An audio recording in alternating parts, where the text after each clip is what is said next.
Hey everyone, my name is Max Disler, and I'm a third-year PhD candidate in the Department of Chemistry at Northwestern University, and I work under the guidance of Professor Chad Merkin.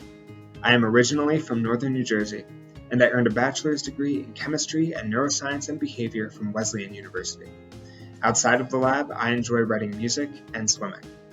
Nanoparticles are defined as materials with at least one dimension between 1 and 100 nanometers, or 1 billionth of a meter in size. To give you an idea of that scale, a tennis ball is 100 million nanometers in diameter.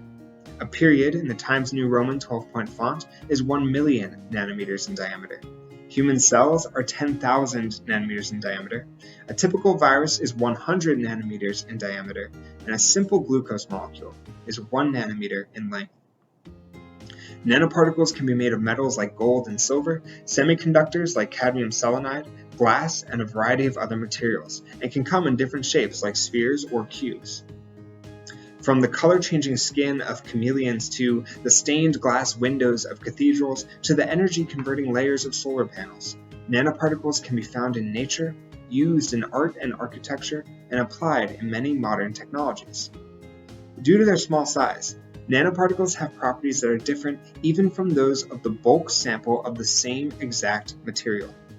Scientists are striving to understand the unique features of nanoparticles and control their assembly into ordered structures with new properties and functions, including advanced materials that can be used to diagnose and treat disease, transmit information, separate gases, and generate and store energy in new ways. But directing nanoparticle assembly is not a simple task. A vast chemical toolbox must be utilized to assemble nanoparticles from the bottom up, placing nanoparticle building blocks into structures that are bigger and more complex. Imagine, for example, that nanoparticles are like Lego building blocks. Individually, each have their own size, shape, and composition.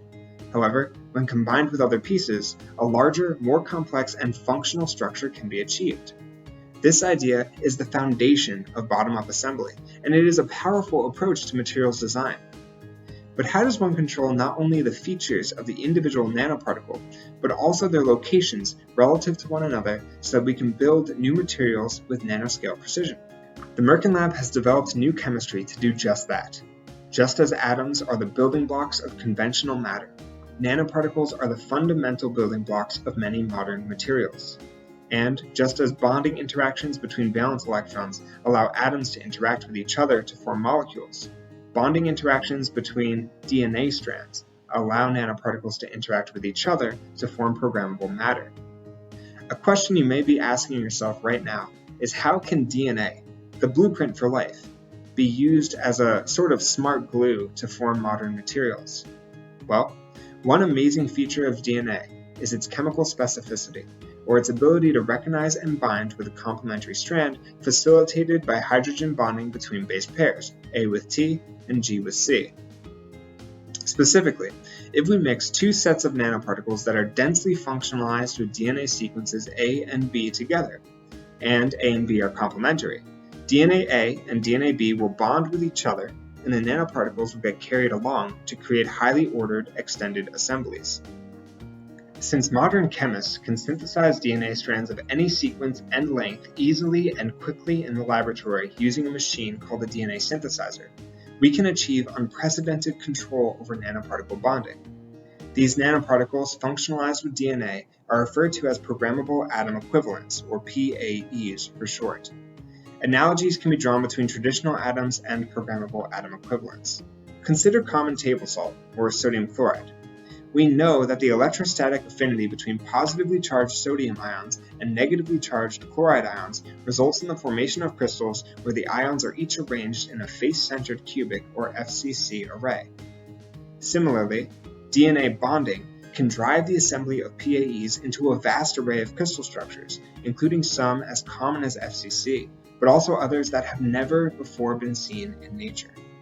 However, a key difference is that unlike with atoms, the structure of PAEs are highly adjustable, and therefore scientists can precisely tune PAE bonding. In other words, atoms have inherent bonding characteristics based on their electronic makeup as dictated by nature. PAEs, on the other hand, have tunable bonding characteristics based on the nature of the DNA shell, as dictated by, well, the scientist. This fact makes PAE bonding core independent, and this idea represents a fundamental departure from conventional chemistry, where the choice of atomic building blocks is linked to the modes of bonding. This gives us greatly enhanced possibilities in materials design. Current research continues to push the boundaries in this field. For example, we are synthesizing new types of PAEs to enhance the nanoparticle periodic table. Like atoms, PAEs can be cataloged. We can do that based on size, shape, and composition of their core, as well as the length, sequence, density, flexibility, and backbone of the DNA shell. Such a table could have near infinite number of entries and allow researchers to discern trends pertaining to these nanostructures, much like the periodic table allows for atoms. In my own research, I am building new types of PAEs using DNA with dynamic rather than static chemical structures that allows me to toggle how the PAEs engage in bonding in a crystalline lattice. What I love most about research is that every day I have the opportunity to solve problems. Whether it is troubleshooting an experiment in the lab or coming up with innovative approaches to create new materials, I am constantly working to push myself and society forward. My undergraduate research experience taught me to work hard and think critically, preparing me for graduate school and for life. The earlier you learn such skills, the better, which is one good reason to begin conducting research now as an undergraduate.